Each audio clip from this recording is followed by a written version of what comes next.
What's up, guys? Just a man day something.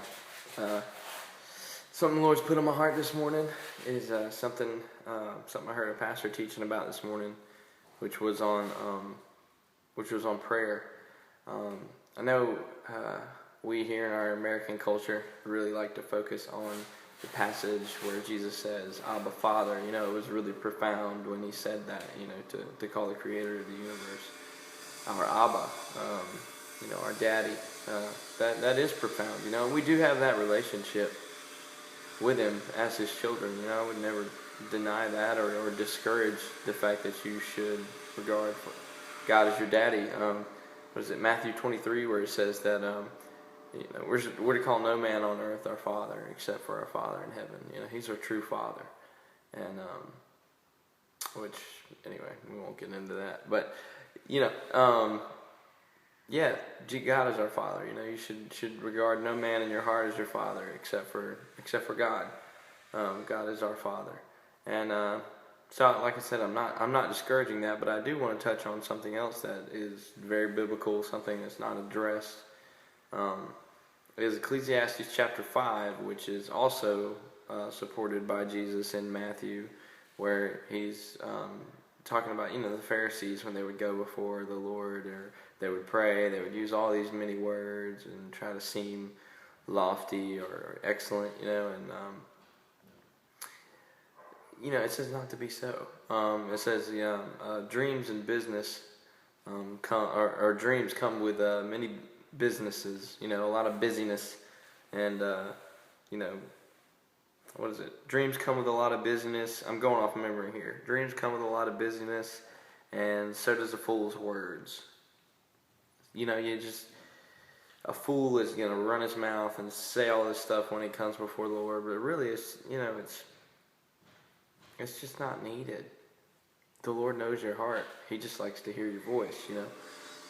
I heard a pastor put it this way: the most powerful way to pray is not to dedicate one time during your day to commit completely to prayer and then go throughout the rest of your day. It's to pray continually throughout the day. It says to pray without ceasing, not to mean that you're supposed to walk around and just run off with the mouth all day talking to the air, but you have a genuine concern or a request on your heart, or, you know, a self-examination, something you want to bring before the Lord. Sometimes you don't even have to say words, you know, it's just a yearning in your spirit, you know, and you bring it before God. But the reason I would like all my viewers to check out Ecclesiastes chapter 5 is we love to, in American culture, focus on the fact that he is Abba, that he is our daddy, but we don't like to focus on the fact that he is also a holy God that we should have respect for and reverence when we go before him. Even when we're just walking around talking to him in our day-to-day activities, you should have reverence when you go before God. I just want to encourage everybody today, whenever they do spend time in prayer, whenever they do go before the Lord, whenever they do bring a request before him or think about him, I want you to go read Ecclesiastes chapter 5. I want you to go through it and focus on the fact that God is holy. Although we do have a relationship with him, he is holy, and we should treat him as such. We should worship him as such.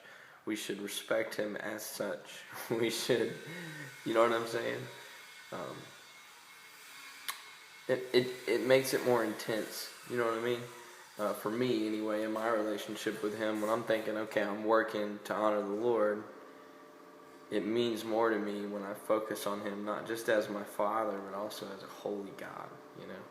It means if I'm going to bring an offer before him, which is what I see my worship as, is an offer, a sacrifice before my Lord.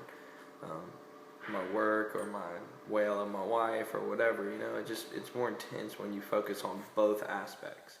Not just the fact that he's Abba and he's our daddy, but also the fact that he's holy.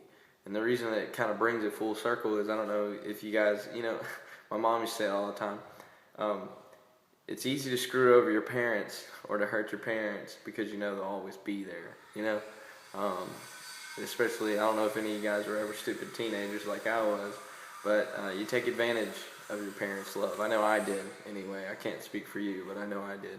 So, but focusing on both of those elements brings it full circle. You serve out of a love, but then you also don't want to take advantage of that love because God is holy. So that's why Jesus says Abba and then Father. It brings it full circle. So think about when you pray today. Love you guys. Have a good day. And no matter what happens today, remember this is something else the Lord gave me.